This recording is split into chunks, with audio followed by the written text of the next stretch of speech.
Hello everyone. So today we are going to start with another topic of class 12 chemical kinetics chapter, and this topic is very important.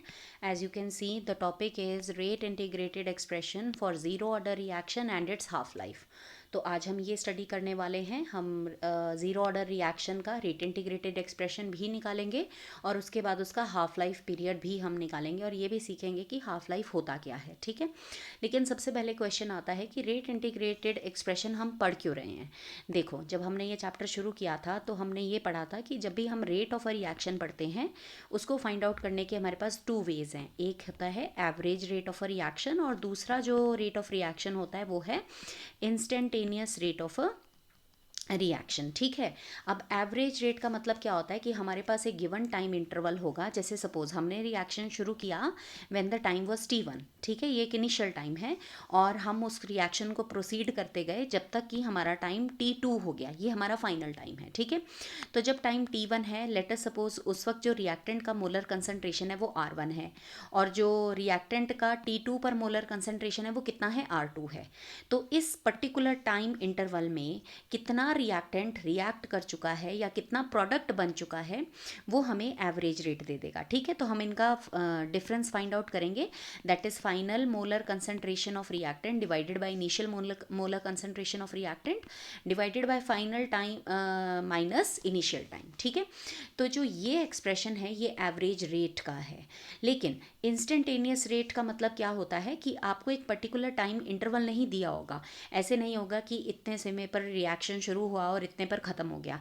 आप एक particular instant of time पर देखेंगे कि कितना आपका molar concentration of reactant बचा है या कितना आपका मोलर कंसंट्रेशन ऑफ प्रोडक्ट जो है वो बन गया है।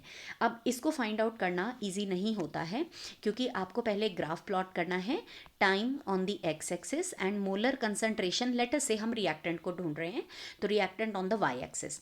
अब आपको ये भी पता है कि विद टाइम जो रिएक्टेंट है उसका कंसंट्रेशन कम होता जाएगा। ठीक है, अब ये मानते हैं कि हमें इस पर्टिकुलर टाइम पर, ये जो मैंने डॉट बनाया है, हमें इस पर्टिकुलर टाइम पर देखना है कि कितना रिएक्टेंट हमारे पास रिएक्ट हो चुका है और कितना हमारे पास बच गया है। ठीक है, तो हम क्या करेंगे, यहाँ से हमने टाइम से हमने जो हमारा ग्राफ है कि जो रिएक्टेंट का मोलर कंसंट्रेशन है कम हो रहा है, वहाँ पर हमने देखा, यहाँ पर हमने एक पॉइंट लगाया और इस पॉइंट से होता हुआ हमने एक स्ट्रेट टेंजेंट जो है वो ड्रॉ कर लेना है। ठीक है, तो जब आपने ये टेंजेंट ड्रॉ किया, इट शुड बी स्ट्रेट है ना, अभी तो ये थोड़ा सा मुझसे सीधा नहीं बन रहा है but it should be straight. तो जो आपका रिएक्टेंट कितना रिएक्ट कर चुका है ये जो है ये हमें इस स्लोप ऑफ द टेंजेंट से मिलेगा और ये जो स्लोप है इसको फाइंड आउट करना डिफ़िकल्ट है, ये इतना इजी नहीं होता है।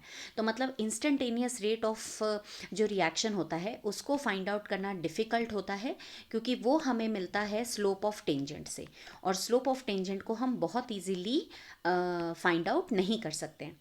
तो इस प्रॉब्लम को किसने सॉल्व किया हमारे लिए, रेट इंटीग्रेटेड एक्सप्रेशन ने। तो आज हम करेंगे ज़ीरो ऑर्डर के लिए, कल वाले वीडियो में हम करेंगे फर्स्ट ऑर्डर के लिए। So let us all start. ठीक है, तो हम कोई भी एक हाइपोथेटिकल रिएक्शन मान लेते हैं जहाँ पर रिएक्टेंट जो है वो किस में कन्वर्ट हो रहा है, प्रोडक्ट में। ठीक है, अब यहाँ पर इसके हिसाब से जो भी इस रिएक्शन का रेट होगा, याद रखना ये कौन सा है, ज़ीरो ऑर्डर का है, तो इसका जो रेट होगा that will be directly proportional to the molar concentration of the reactant. ये रेट लॉ एक्सप्रेशन का है ना, हमने रेट लॉ एक्सप्रेशन पढ़ के रखा है। तो उसके हिसाब से जो भी रेट होगा that will be directly proportional to the molar concentration of the reactant.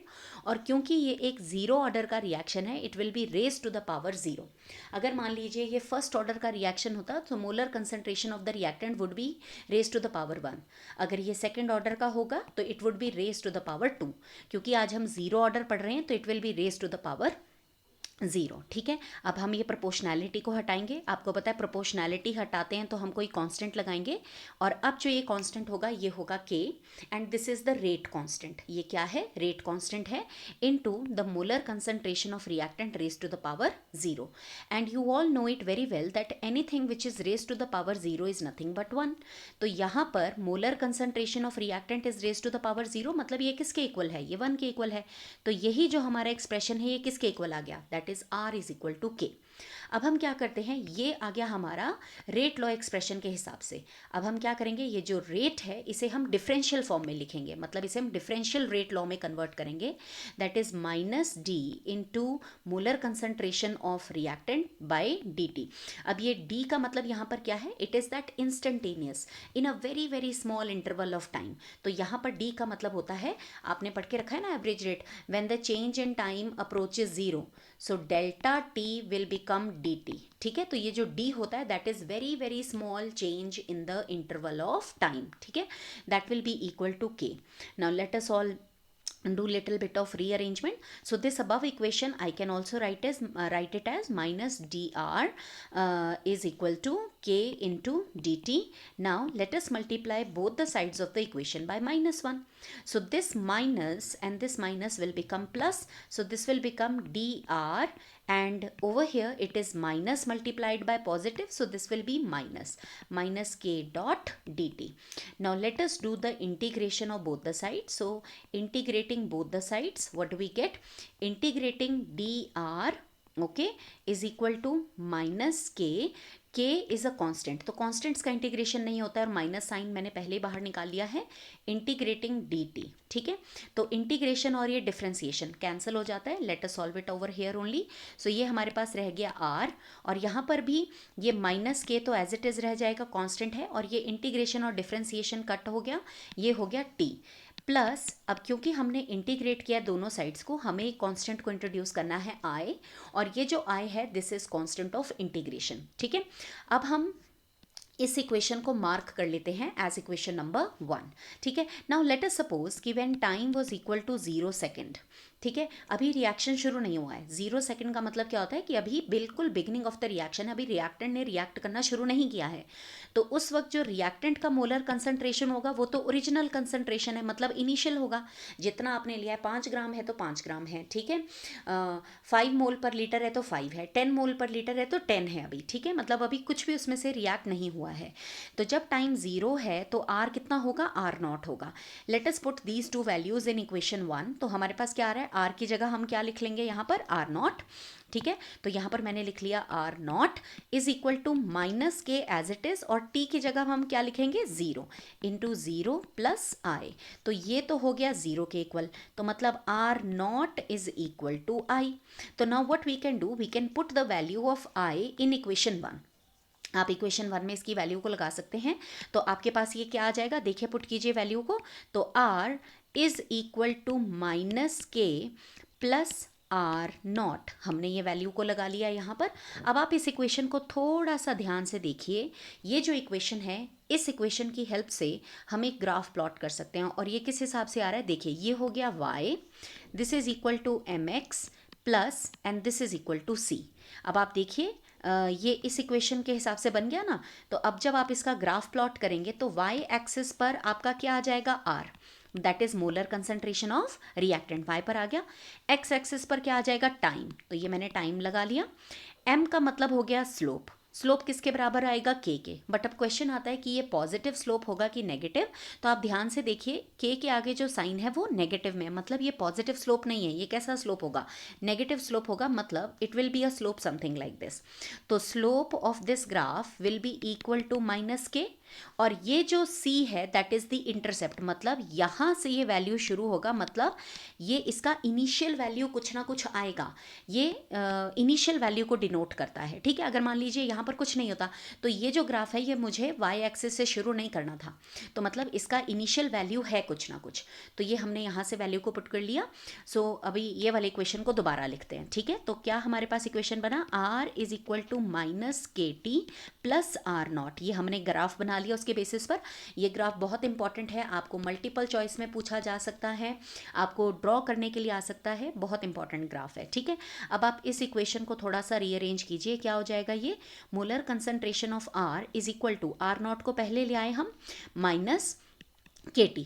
तो ये जो है ये आपका पहला इम्पॉर्टेंट जो इक्वेशन है वो आ गया, जो आपने न्यूमेरिकल पॉइंट ऑफ व्यू से हमेशा लर्न करके रखना है।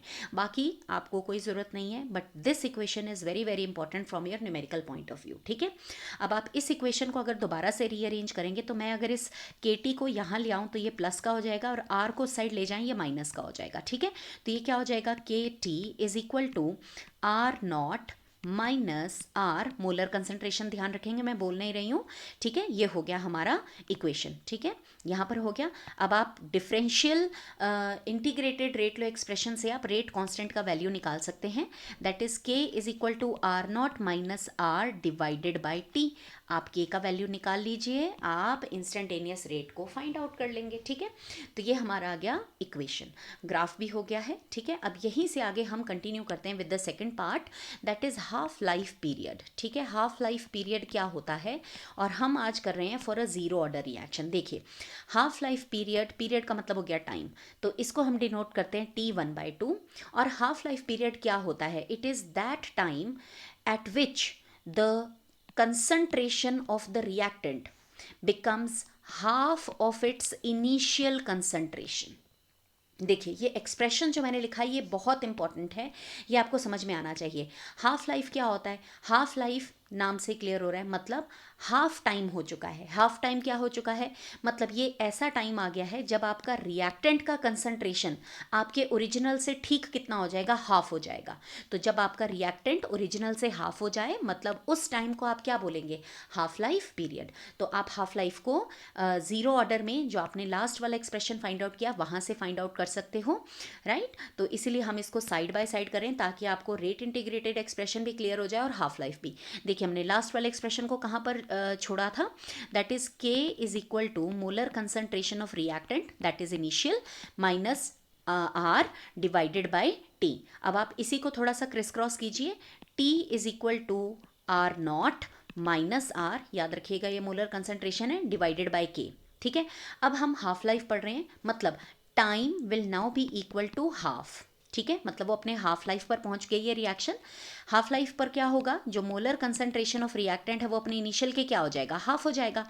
मतलब अब आपने आर की जगह ये वाली वैल्यू को पुट करना है। बस आप जब ये वाली वैल्यू को पुट करेंगे आपका आंसर आ जाएगा, that is T1/2। I hope आपको ये क्लियर हो गया कि मैंने T को 1/2 से क्यों किया है, क्योंकि हाफ लाइफ पर पहुंच गई हमारी reaction, is equal to R0 as it is. लेकिन अब जो रिएक्टेंट है वो इनिशियल के कितना हो चुका है, हाफ हो चुका है, हाफ हो चुका है, डिवाइडेड बाई K। अब आप देखिए, जो इनिशियल कंसंट्रेशन है वो कितनी है, R, और अब कितनी हो चुकी है, R0, मतलब अब वो आधा बचा है ना। तो जब आप इसको सॉल्व करेंगे तो ये क्या हो जाएगा, T1/2 is equal to R0 divided by 2, और K तो पहले से ही है डिनोमिनेटर में। So this is your expression for the half life of a zero order reaction. और अगर आप ध्यान से देखें, जो हाफ लाइफ है जीरो ऑर्डर रिएक्शन का, देखिए ये 2 कांस्टेंट है, ये K भी कांस्टेंट है क्योंकि तो रेट कांस्टेंट है। तो can we say that half life of a zero order reaction is directly proportional to the initial concentration of the reactant. मतलब आप जितना ज़्यादा initial concentration of the reactant लेंगे उतना ही ज़्यादा जीरो ऑर्डर का क्या आएगा, हाफ लाइफ आएगा। I hope this is clear to you. ठीक है, तो आज ये वाला टॉपिक डन करके रखिए। और सेकंड जो इक्वेशन है वो इम्पॉर्टेंट जो है न्यूमेरिकल पॉइंट ऑफ व्यू से, वो है ये वाली इक्वेशन। ठीक है, तो लास्ट उस पर इस वाली इक्वेशन पर ध्यान रखेंगे, ये जो इक्वेशन हमने किया था, और हाफ लाइफ के लिए ये वाली इक्वेशन, बस ये दो हमारी न्यूमेरिकल प्रॉब्लम्स में हेल्प करेगा। ठीक है, I hope you have understood. Tomorrow will do first order reaction. Thank you everybody.